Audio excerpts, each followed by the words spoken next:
Welcome to another edition of the Official Jets podcast. We said we had something special up our sleeve, something a little different than just the day-to-day stuff. And this is the launching of our, what are we going to call it, the podcast profile series, where EA and I go into a bit of a deeper dive on a handful of players. And today we got Corey Davis. The episode is about Corey Davis. We got his high school coach, Ron Muhitch. We got his college coach, PJ Fleck. I'm sure people have heard of PJ Fleck before. And this is going to be a real fun series. Really enjoy doing these because every person, every player has their own unique story. And I think over the course of this series, people are going to find out a lot about these players, maybe that they hadn't known before, or maybe they had known on the surface level. But like you said, I think that is an apt description. This is a deep dive. And with Corey Davis in particular, I think we got to set the table with this. We'll start with Muhitch. We'll go to PJ Fleck because that's the chronological order of his life. And for those who don't know, Corey Davis in high school lived with another family when he blew up as a football player on the field. And the Griffin family took him in. And the Graham family. Oh, well, I was getting confused. So the Graham family. Okay, the Graham family took him in, right? And Muhitch talks about him, or that dynamic a little bit. And Corey lived in with another family. His older brother, Titus, who we'll talk about in a little bit. And you'll hear Coach Muhitch talk about Titus, who also was a Jet wearing 84. So I just feel like the Corey Davis story, when he was coming out in 2017 out of Western Michigan, I mean, that was a really cool story that made the news. And to hear PJ Fleck talk about it and Ron Muhitch talk about it, it just feels like it's a cooler story than even meets the eye. Well, I think it takes a village to raise somebody. It's not just a set of parents, or it's not just your immediate friends and family. Sometimes you need extra help. And this is a reminder there's a lot of good people out there who are looking to help young people out in their development, because Corey Davis and his family, they had struggles. So the Graham family takes him in, and he had some academic problems early on in his career, but he got his grades up, eventually got that scholarship to Western Michigan, and obviously is now in the National Football League. But, yeah, that really says a lot about Corey and the family itself, because you're taking somebody in and making them part of your family. And then Corey, a lot of people I think who are young, who are adolescents, they might resist something like that kind of change, but he flourished, and that speaks to the character that he has. Yeah, I can't imagine doing what Corey Davis did. I mean, that must be really tough to know that it was a better situation for him in the long run to live with a different family than his parents. I mean, that, especially being a high school student, I mean, that must be extremely difficult. And Corey on the field followed in his brother's footsteps, Titus. Titus was a fantastic athlete. He played at Central Michigan. That's right. And then Corey, a couple of years younger, I believe he was a sophomore when Titus was a senior. And once Titus graduated and left to Central Michigan, that's when Corey moved in with the Graham family. And then his days at Wheaton Warrenville South High School, it ended up being two pretty good seasons for Corey. Well, we're going to listen to it in a second, but you talked to Coach Muhitch, and he said the guidance counselor was driving into school one day, and they saw Corey walking, and he grew up in Illinois. And 2 miles to school, 2 miles back. And the old story that folks will tell is that, yeah, in my day, I used to walk to school uphill 4 miles in the snow and stuff like that. It was uphill both ways. But I don't know if it was under the spotlight until guidance counselor sees, oh, look at what Corey's doing just to get to school every day. Right, and we've heard when Corey Davis signed with the Jets, all we heard from Joe Douglas, Coach Sala, and even Coach LaFleur is about Corey Davis's work ethic and how much he loves ball. We had Teron Davenport on the podcast. He talked about it too, who covers the Titans for ESPN NFL Nation. He was talking about Corey's work ethic, and just, I think that one story that you detail, that again Coach Muhitch will detail, that is Corey Davis to a T. And he's earned his way to his second contract now here with the Jets. Yep. And without spilling any more of the beans here, let's hear from Coach Muhitch. Coach, how would you describe Corey as a high school kid, and when did you first meet Corey? Corey was in our program in the 2009, 10, 11, and 12 seasons. And he was a young athlete that we saw a lot of talent in. He was a track athlete as well, with sprints and for our track team. So we knew we had some talent there. We knew that we had some all we had to do was get him bigger. He was very small, or lean, I would say, as a youngster coming into the program. And then what you see now has really obviously blossomed into a tremendous athlete. What about off the field? What was Corey like? Corey was a quiet kid, very much a part of a family that we had come through the program in athletics. His brothers played for me and our school and were very successful. So being the youngster in the family, I'm sure he captured a lot of wisdom and role models from his older brothers that allowed him to grow into the program and grow into the success that he has been up to this point. I'm glad you mentioned Corey's family, because Corey talked to the New York media and said that Titus was one of his idols. He was his idol growing up. So Titus was obviously a very good player for you. Did you know about Corey through Titus first, or did that even predate Titus? Both of those boys came through our summer camps, and the youth programs that you support as a high school program. His quarterback and his buddies that he played youth football with were very successful in our youth program. And I know that Corey particularly played at a high level in youth football. Titus, his brother that was just as successful in high school for us, but interestingly, probably had a very, very successful college career, and had a couple of attempts and trials in the NFL himself, and was on a couple of teams as a player, and went to the highest level as well. So both of these boys, Titus in particular and Corey, have been very successful stories from our program. Could you tell how close they were in high school? Yes. You could see that Corey really enjoyed Titus's example. Titus, again, was a late success story for us. He was both of the boys were track athletes. Titus went downstate in long jump as well as some sprints. So, I found that their relationship was, pretty much a quiet family relationship. But I know that Corey idolized Titus as an older brother, and in doing so had a great role model in him.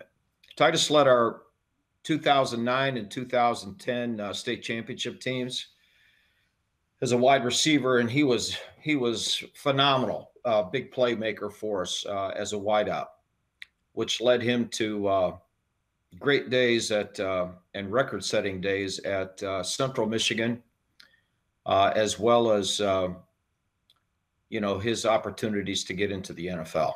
So when Titus went to Central Michigan, the 2-year difference there, Corey was then entering his junior year, which coincides with the time that he moved in with the Graham family. Was there any indicator to you that may happen, or did that come as a surprise to you?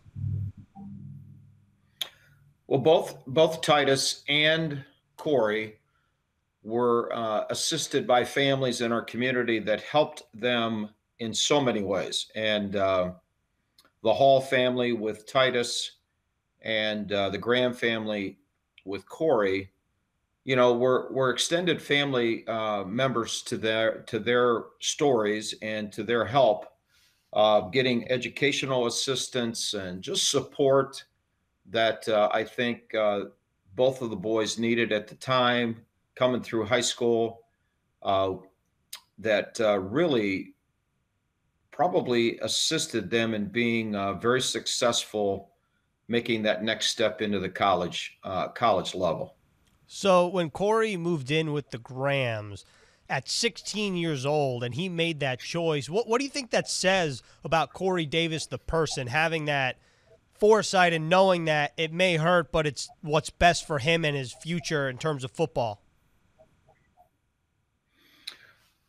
Well, Corey, you know, my favorite story of Corey is when his guidance counselor came to me and said, Coach, I'm going to tell you right now, Corey Davis walks to school every day along with people my age that tell that story over and over again. You know, we walked 2 miles to come to our destiny. We didn't drive our cars back in the day. But I would tell you, Corey's story is very true. And he walked to school, and in Illinois, you know, the winters can be rather similar to your New York weathers. So we had many examples of ways that young man proved himself over time uh, to take the path probably less traveled by others and not as easy as others. But he did a great job of, you know, learning from those families, and I think learning from his circumstances that you know, life had a challenge for him, and if he was going to be great, which he is, he'd have to work for it. You mentioned learning of Corey's story that he walked to school every day. Can you take us back then, and what was your reaction at the time, and how did you kind of take him under your wing and go from somebody that needed academic help to finally receiving a scholarship from Western Michigan? Well, we went from that story. His guidance counselor was very fond of the fact that you know, he was he noticed him walking that day, and that's how he alluded that information to me. And in telling me those things, you know, you never know your stories of kids' uh, opportunities to get to where they need to get to, and the care that they're getting at home, and so forth. You try your best to be involved with that, but obviously that's a tall duty. But we did find that Corey needed some assistance in his school prep and stuff like that, because he wasn't getting that necessarily on his own. And the Grahams provided that assistance to him, and provided the resources to supply that for his high school years to get him eligible. And back in, you know, in the COVID world, NCAA is had to make changes themselves. Back in that day, NCAA was very stringent on requirements and entrance exams and meeting qualifiers that make you eligible to get a scholarship, which leads to the story of recruiting. You know, and as a high school guy, we see colleges across the country come in our building, sit in my office, and we talk just like we're talking today about the kid, and they want to know more about the person that they see on tape, and understand if that person's a risk to them in their future or as a person that they can work with. And I sure at every college that Corey was receiving those academic assistances that he needed from the Graham family in his schoolwork and his counselors, and the extra things that he needed to get that support around him. And then, you know, the one guy that listened to me, to no surprise, is PJ Fleck from the University of Minnesota, who happened to be an Illinois high school athlete himself, a successful athlete at Northern Illinois and then on to the NFL. And PJ was a kid that back then as a coach got it. Um, he's the guy that would look me in the eye and say, Coach, I understand your story and I understand Corey's story. And he stepped out on that limb to give him that opportunity for a scholarship at Western Michigan, and saw the potential in a young athlete that Corey had some injuries his junior year. So he really came into his talent level, I thought, the summer between his junior and senior year. In all of our 7-on-7 competitions, he was wowing coaches. So all of a sudden, a kid that had an injury actually off the track season as a relatively unknown became a marketable athlete. And then the other side of the coin had to be the fit academically for the NCAA. So we worked very hard with him, as well as the Grahams, to supply that support. And Corey, to his credit, did the work and met the requirements. And PJ Fleck to this day thanks me for convincing him that was a risk well taken. I'd say so. A very good risk well taken. Coach, you mentioned Corey putting in the work. Everyone we've spoken to has raved about Corey's work ethic. So I figured you can kind of talk about his work ethic in high school, both on the field and off the field. Was that something that you could sense early from Corey, or was that a trait that was developed in high school and now carries with him to this day? Yeah, I think that in any high school athlete, you don't see the finished product as a coach. And the ones that you usually see the finished product when they're a senior, they don't go on to greatness, sometimes. I think the story of Corey was that his potential, we were all self-evident that was going to be there. But, the dynamics of his play was he could run a reverse for me. He could run the football. He was taller, receiver type back in the day when that was becoming a criteria for receivers. Obviously taller than Titus, his older brother, but he had the ability to high point catches and that long stride of his, which was good for track, just had to be garnered into what the college receiver criterias are in the future. And I think, PJ Fleck was that kind of a kid himself, an undersized receiver who had to work extremely hard. So I can't take all the credit for Corey's success. I just take credit that we did the right things to help him get to that next step. And, the rest is history. Western Michigan did just a phenomenal job of turning that program around and making Corey a featured element of their success, particularly in his record-setting, wide receiver stats that I'm sure you guys have. He became an instant marketable moment for Corey. And just talking about taking next steps is that draft day. I'll never forget sitting there watching the draft, and we were talking about the Chicago draft of number 2 at that particular market that year, 2017. And the next thing you know, you're looking at the bottom of the screen and you see this scroll that says Tennessee takes wide receiver Corey Davis before it was even announced. And we were sitting in our principal's basement along with several other guests. And that was a highlight moment for us to see him go that high in the draft. And again,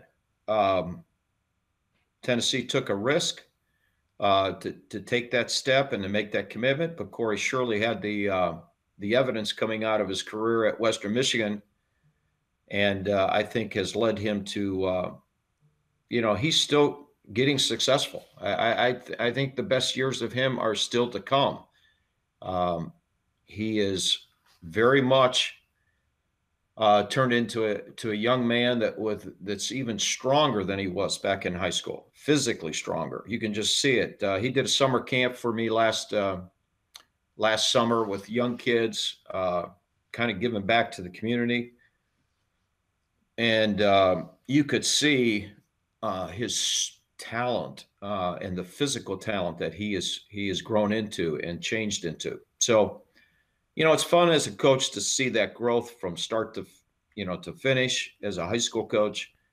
But the credit's got to go to Corey. I mean, kids like that, they work hard for what they get, and he surely has.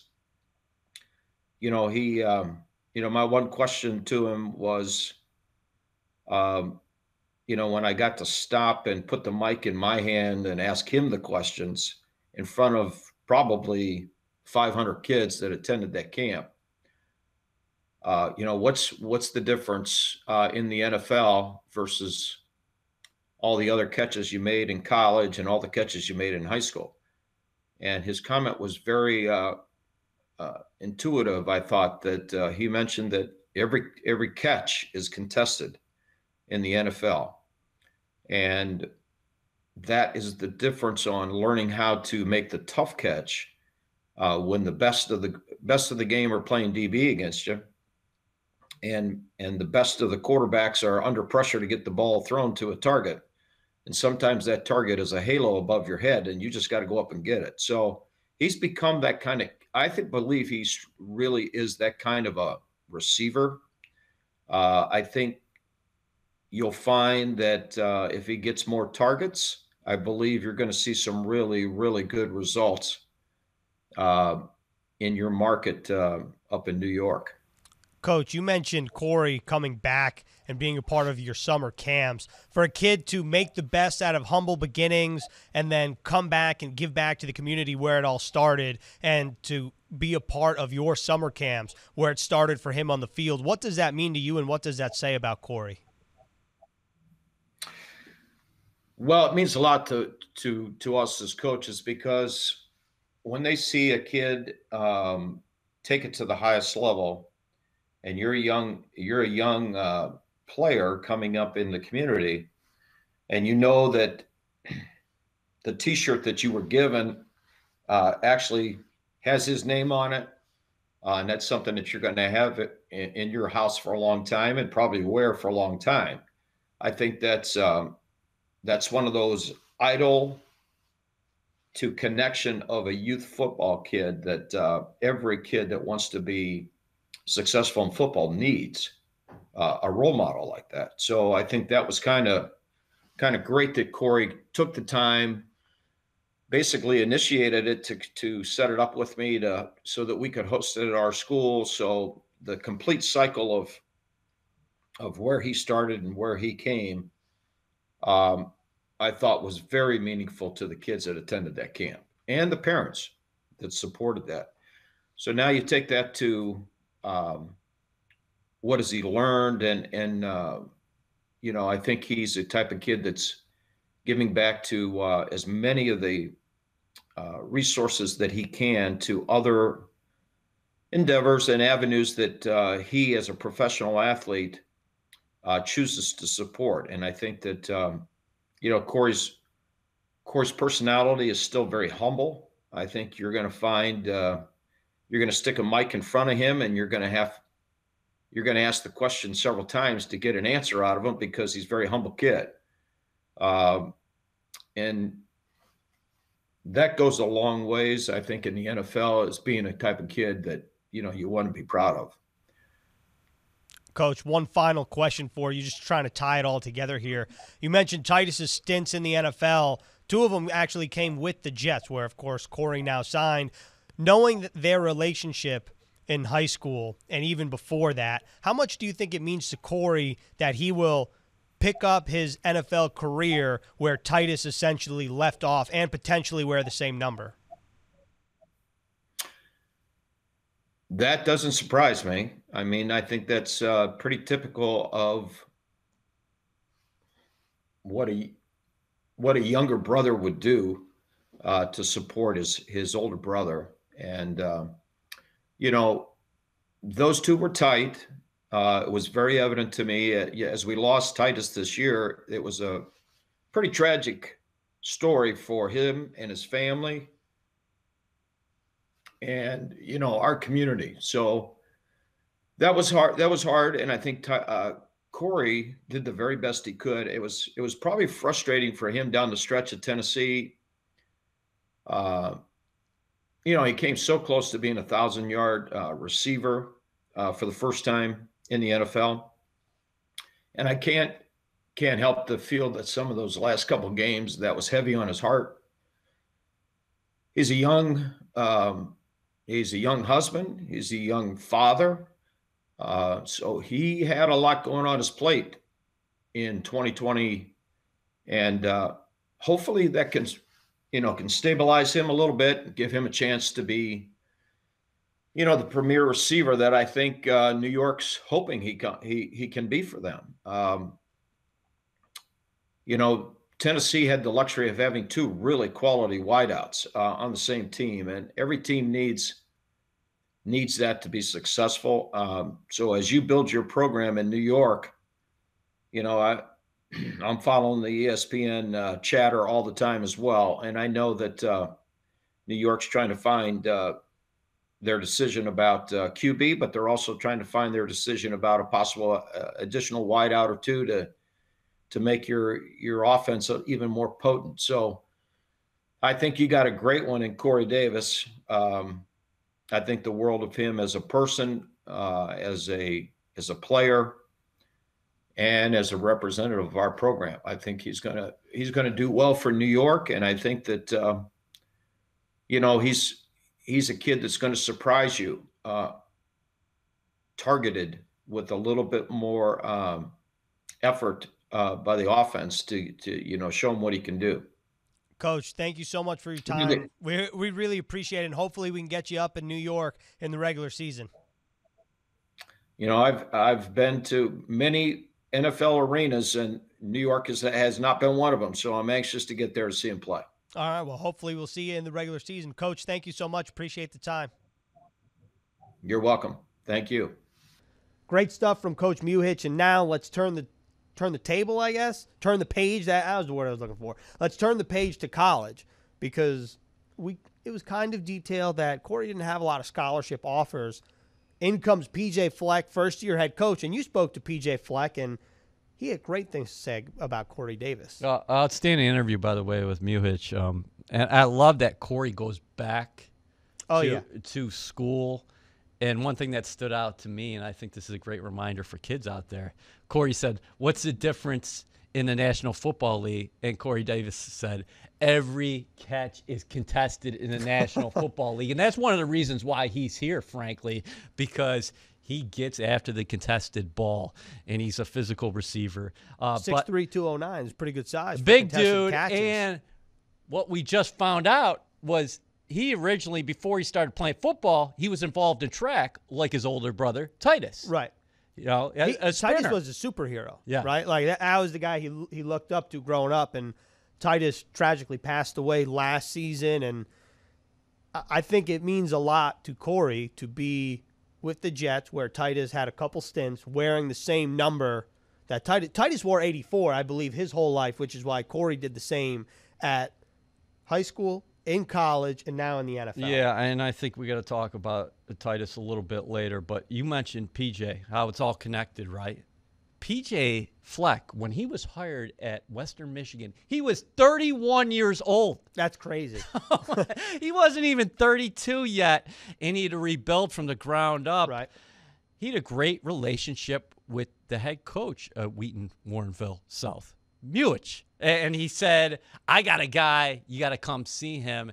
And PJ Fleck went there, saw Corey Davis, and said, "Yeah, we got to start the program with somebody like this." Right, and Corey Davis, he had an extremely good collegiate career, right? He was over the 1,000-yard mark 2014, 2015, and 2016. 2013, as a freshman, he had 941 yards and 6 touchdowns. He had double-digit touchdowns 2014 to 2016 in order. He had 15, 12, and then 19 touchdown catches his senior year in 2016, the year that he became the number 5 overall pick in the NFL draft. Not bad for a 2-star recruit.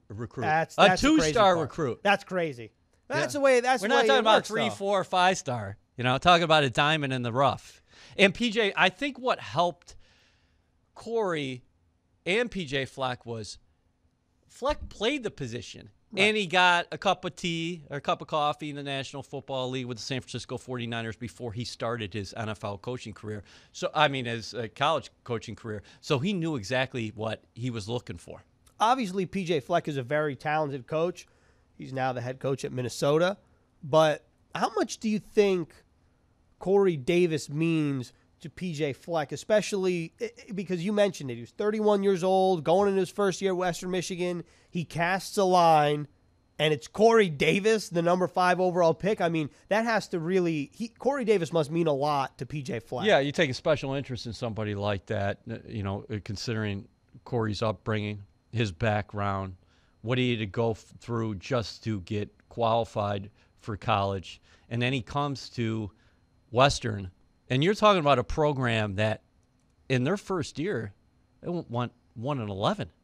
By the time Corey Davis left Western Michigan, they went undefeated. They went undefeated before losing in a bowl game.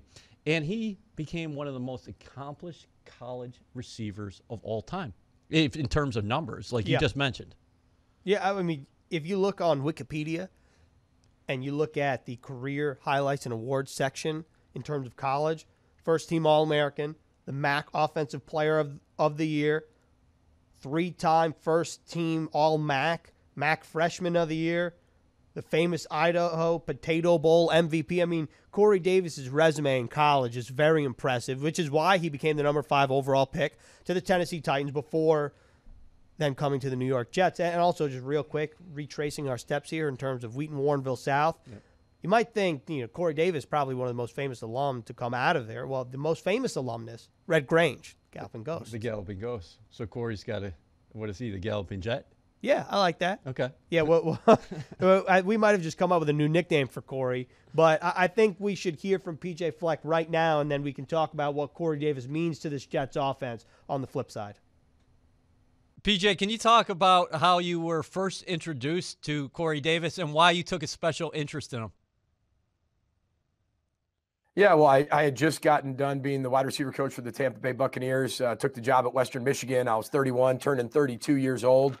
Took over a program I hadn't won a championship since 66 and 88, 1966 and 1988.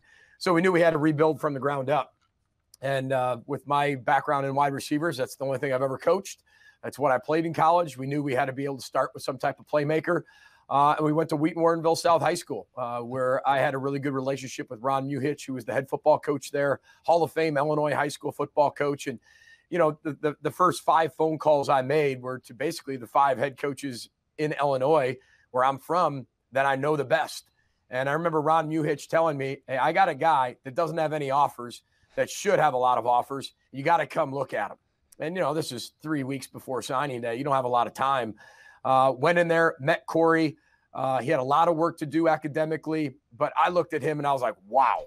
And immediately, wow. We're talking about a 2-star recruit, no offers. And I'm sitting there thinking, something's wrong with this picture. And then I spent a lot of time with Corey, just like you would in planning a draft. And I spent a lot of time with him and his family, and really just said, this is a guy that fits me perfectly. This is a kid who's going to be able to accomplish his dream. He needs a chance. He needs a support system. He needs everything that our culture is about. And it turned out to be a wonderful marriage. He's one of the best human beings I've ever met, one of the hardest workers I've ever been around. And when your best players end up being your hardest workers, that's when you have team success, not only individual success. So I was really, really happy to hear that he signed with the New York Jets, and very, very happy for him. Well, PJ, you said he needed a chance. He needed an opportunity. What can you talk about in terms of his upbringing and the challenges he had growing up? Well, I think that's one of the strengths Corey has. I mean, one of the number one questions I always ask players is, tell me about your life from birth until now, and I want to hear the story. I want the dirt. I want the mud. I want all the hardships. And then tell me about the hardest thing you've ever been through. And with Corey, it was like a Rolodex. I mean, it was like this laundry list. And every time he told me more, I fell more in love with him because every time he had something very difficult in his life, he overcame it. And not only he overcame it, he became a better person after it. And I think that's what attracted me to him because, you know, when you have a kid that big and that talented, but not having any offers, and you start to hear different reasons why someone doesn't have those offers, you either can believe what other people are saying or you can do your own homework. And we decided to do our own homework and really dive into Corey's life. And he is a special, special person who is one of my all-time favorites. And it's really hard as a coach to have favorites as a coach because they're all your children. It's like your own children that you have. You don't have a favorite. But when you're talking about the type of person he is and what he's overcome, it transfers over to the football field.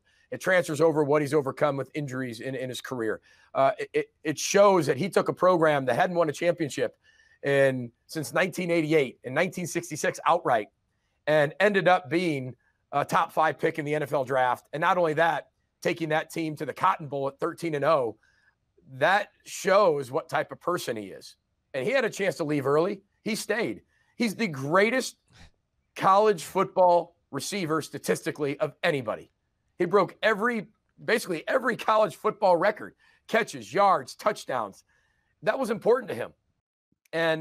But more important to him was the team success. And I think that's what makes him so special. But PJ, what was his situation growing up with his brothers and sisters? Because interesting dynamic because he actually went to live with another family, the Graham family. And can you talk about your interaction with them as well while you recruited Corey? Yeah, while we recruited Corey, I had more contact with the Grahams than I did his biological family. And, you know, but Corey, the word family, you know, it stands for forget about me, I love you. He's got a big family. But the Grahams really kind of took him under their wing and had wonderful conversations with the Grahams, still do to this day. You know, Corey's blessed to have a lot of people in his life who love him, support him, are there for him.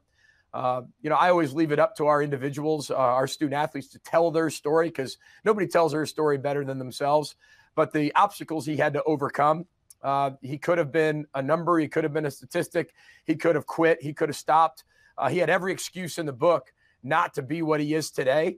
But he used all the things that happened in his life for fuel, not as an excuse. And I think that's what makes him really special. He was quoted as saying that you harassed him. And what he meant by that, he was saying that in a positive way. Can you talk about your special interest in him, considering your background? Yes, you were the head coach there, but like you mentioned, you were a receiver. So how did you look after him during the drills and help his growth and develop a plan for Corey during college? Well, I think that's, you know, it's very unique to whatever the position the head coach has coached the most. I think that position on the team has a very unique bond with the head coach, just because that's the position the head coach knows the best. Wide receivers is something I've done. I played wide receiver in college, played it in the NFL, coached wide receivers in the NFL. And even as a head coach, the way we produced wide receivers, whether at Western Michigan or here at the University of Minnesota, we take a lot of pride in that development. And that's something that we've done, I think, at a pretty special level, whether it's been Luke Getsy, our wide receiver coach, or Matt Simon, our wide receiver coach as well. So they've gone on to have really good careers as well. But I think when you look at Corey, you know, our job, and I was an underdog. And so I had to work so hard just to keep up with people's skill set. Corey had the skill. He naturally had this, he was born, it was going to be born and going to be, you know, 6'3", 6'4", 220 pounds. But the talent of a person is what either makes or break them. The heart, the spirit, the unconquerable will, the competitiveness, the drive, the ability to outwork yourself today from yesterday. And my job as a coach is to take somebody from where they are to where they've always dreamed of being. And it's to change their best every single day and get them to want to come back tomorrow and work harder than they did the day before, which again is not necessarily the easiest thing to do. So I'm not sure if it's the word harass is the best word, but I would say drive and constantly develop and constantly change and evolve. I would probably say that, the foot never came off the gas. but it couldn't. If he wanted to be a top 5 pick and he wanted to be able to set himself up for positions like this that he's in, he was going to have to do things different. He was going to have to be able to make sure he could separate himself from the competition. And our job as coaches is to make sure that we don't settle for average. Everything he had to do was at an elite level, whether that was academics, athletics, his social life, his spiritual life. Corey is elite in all those areas. And, it's up to us coaches to be able to hold people accountable every day for that. I think there's a lot of people say we're going to hold them accountable. And how do you do that? So we were on them every day, just like we are in all of our players, to get the most out of them from their entire life. What was he like in the room? You mentioned the turnaround that you oversaw there. You guys start 1-11, and then you finish undefeated that final year for Corey. What was he like to his teammates? Because obviously the work ethic was there, but what kind of guy was he in the room, and how much did you look upon him for his leadership, whether that be vocal or just the way he went about his business? Yeah, well, Corey wasn't the most vocal person to start out with. Maybe the first 2 years, even though he was a really talented player, he wasn't very vocal. It wasn't until his third year and then his senior year he really came on vocally. But to do that, one, you got to trust yourself. And there was a lot of things Corey was going through and figuring out to be able to trust even himself. He believed in himself, but you got to be able to trust yourself. And that comes down to time, consistency, and proof. And to be a leader is one thing, but to be a vocal leader and not just by your actions takes a ton of confidence. It takes a ton of trust in yourself. It takes the ability to know that other people are going to trust exactly what you say. So he had to build that the first few years, but when he did, he gained that trust in himself. He trusted his teammates. He gained that trust from his teammates, and then he took it to a completely different level. And I'm so glad he did, because, he was a major factor in our program at Western Michigan having the success that we had. PJ, final questions is two-parter, but it's connected. What was that moment like for you, Corey Davis being selected in the first round of the 2017 draft, number 5 overall, and fast forward now to what was your reaction when you had heard he'd signed with the New York Jets? Well-deserved. Well-deserved. When you go back to the draft room and the green room, rewind to his junior year, he was going to possibly come out early. And I remember we did all the paperwork for the NFL, did the insurance policy, did all that. And then we had a meeting with the Grahams, and we said, listen, we are going to support you 100%. Here's what the data says. And if you'd like to come out, then maybe he's a second, third round pick. But if he comes back and he has the year we think he could have, and as a team, we can have the team success that we think we can have, because the better the team did, the better Corey was going to do. And the better Corey did, the better the team was going to do. That was a natural fit on every aspect, from defense to offense to special teams. And Corey had that ability and the support system to say, listen, there's a big difference between a third round pick or a second round pick and a top 5 or a top 10 pick. And he believed in himself that much and not rolled the dice, because it wasn't a gamble. It was just, I believe in myself that much that I can be a first round pick, because he had the size, he had the speed, he had all that. But was somebody willing to do that in the first round after his third year? Maybe not, from a mid-major. So he had to do it again, and he did it again, and he did it even at an elite level, and really set this team to places it never been before. And to sit there and hear him be called 5th overall, and I had never been to the draft before. I'd never been in the green room, and it was so emotional, because it's like you see his life rewind, this fast speed and rewind, from when he was really young to when he was an adolescent to when in high school, and all the things he overcame to that one moment when his name was called. And it just fast forwards and rewinds so fast in your mind. And here he was. And then to watch him do what he did in Tennessee and even overcome the injury and continue to keep doing it. Had a great year last year when he had to, and he had a great year. That's one thing about Corey. When he has to, when his back's against the wall, Corey performs at his best. And a lot of people fold when that happens. So to hear that he was drafted by the New York Jets, or to sign with the New York Jets for his second deal, we're so thankful. We're so excited. We have a Gopher Blake Cashman on the team too now. We're just so excited for New York. You're going to love Corey. He just had a newborn, so he's so excited about being a dad. I think New York's going to love Corey, and you're going to love him as much as we do. So congratulations on getting him. PJ, well said. Thank you so much for your time. Great stuff from PJ Fleck, and we've talked about it back and forth. We kind of weaved it in some of our discussion, our back and forth here. I think it's time we talk about Titus Davis, because I said it earlier, Titus Davis was Corey's hero growing up. And where Corey grew up in terms of geographically, it's not a great area. And Titus Davis was the guy that Corey looked up to. Titus played football. Corey played football. They both wear 84. And like I said earlier, Titus tragically passed away in the 2020 football season. So there's a couple things to say here is we didn't know this until we taped this morning that Coach Muhitch actually is retired. Right. He is hanging up the whistle, as the article said. So I'm listening to your interview with Muhitch last night, and I'm almost in tears because the way Muhitch was talking about Corey and Titus, and the way not only that he looked up to him, but the way he played last season, that it was heavy on his heart, and he knew it. And with that being said, he thought that getting 1,000 yards would have really meant a lot to Corey. Titus Davis died of rare kidney cancer at 27 in November. And it's just a reminder that nothing is promised. Nothing is promised to any of us. And here's a guy who had a couple stints in the National Football League in Titus, including out here, right at One Jets Drive. And you think somebody like that, who you see a couple times on the field, yeah, maybe they don't make it in the National Football League, but they're going to have a long life ahead of them. Right. And your heart goes out to somebody knowing that your hero, your blood brother, the guy who you patterned yourself after, he ran track, you ran track. He played receiver, you played receiver.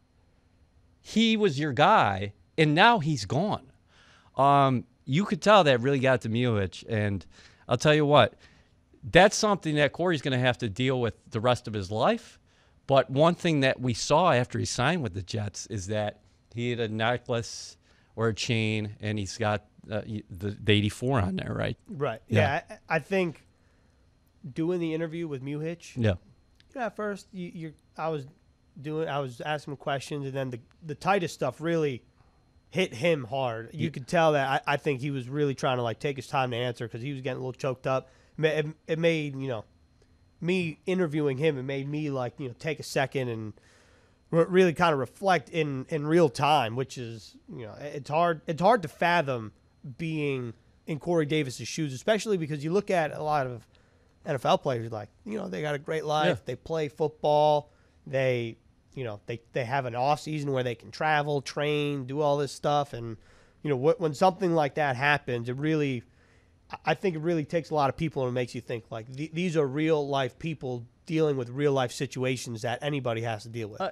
Well said. And can you imagine what is going through Corey's mind every time he's down here in the locker room and he's putting on a Jet uniform, he's wearing the green and white? No, I can't. I've thought about that before. I've tried to think about what it would mean to me. Yeah. I mean, I feel like at first it's really difficult. Also, just think about media day. That was the first time he's wearing a game uniform. Right. With 84, the same number that Titus wore in the same place. I mean, the connections there are almost too real. Yeah. And every catch and his first touchdown and everything he does, it's going to be with a heavy heart. And with that being said, too, is that he's got hopefully a long life ahead of him. And Muhitch talked about him being a young dad now. And PJ talked about him being a young dad now. He is a father himself. So 4 years in the National Football League, did a lot of good things with the Tennessee Titans. Salary cap era. So you see a lot of good players on the market. Right. Jets see Corey Davis out there, scoop him up. Humble kid, a big physical dude on the outside, a good catch radius, a quarterback's best friend. I think he's going to help you blocking on the outside as well. And I just like the way he goes about his business, because I think if people come away after listening to this podcast thinking a little bit about what he's been through and what kind of mentality you have to succeed, that points to more success along the way for Davis, because various points in his life, he could have said, you know what, it's not going to happen for me. Right, and to really further this, like with the all the different lines that have crossed that we've laid out between Titus and whatever, think about this. Corey Davis had a career year last year. He falls 16 yards shy of 1,000 yards, and that was in a COVID season with his brother passing away. And really to continue the crossing lines here, Corey broke out his sophomore season, his second year in the NFL. 2018, he had 891 receiving yards. And who was the offensive coordinator at the time was Matt LaFleur, the brother of Jets offensive coordinator Mike LaFleur, who had great things to say about Corey Davis. You mentioned his blocking prowess. Well, how about this? Corey Davis last season, 4th in the NFL in play-action receiving yards. So receiving yards that come on a play-action pass. And the Jets will have a heavy play-action. Play-action will be a heavy emphasis in this offense. And I expect him to flourish in this offense, not only, as one of the receivers that the Jets have, but he right now is wide receiver 1. Yeah, listen, another thing that Robert Saleh, Joe Douglas are trying to install here is the best culture in professional sports. PJ Fleck said of Davis, one of the best humans I've ever met, one of the best workers I've ever been around.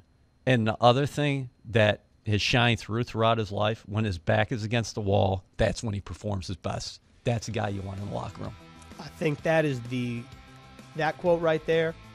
Great way to sum up Corey Davis, and that's a great way to end this first episode of the podcast profile series on the official Jets podcast.